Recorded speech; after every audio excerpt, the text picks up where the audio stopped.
The ownership of multiple farms actually has to be reversed. We are proposing at least, again, not one man, one farm, or one woman, one farm, provided the size of that farm is also being used optimally. That is why we are proposing a very strong and robust land audit at national level. And we are also going to propose what we are calling provincial land audits.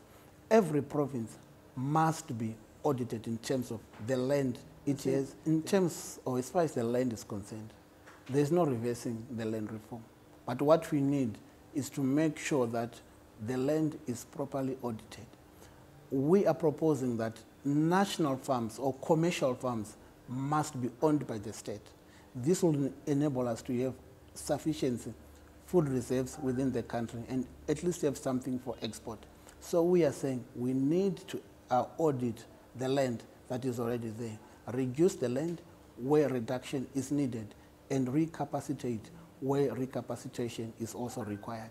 But commercial farms are going to be owned by the state and leased to only investors that have got the financial capabilities to at least do commercial farming. So what we find ourselves today is we are importing a lot of food simply because our commercial farms are either redundant or at least very, very low production capacity.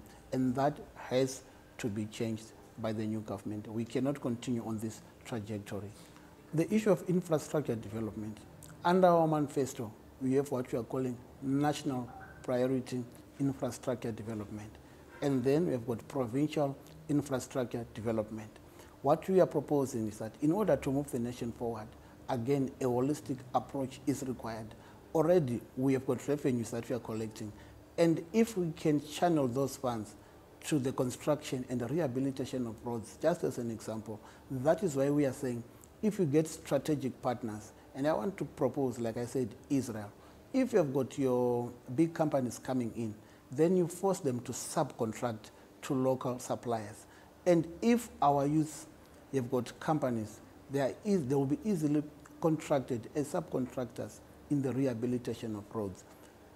Funding can be sourced both internationally and locally. But again, we must have sufficient mechanisms to guard against any form of malpractices when it comes to such big construction projects.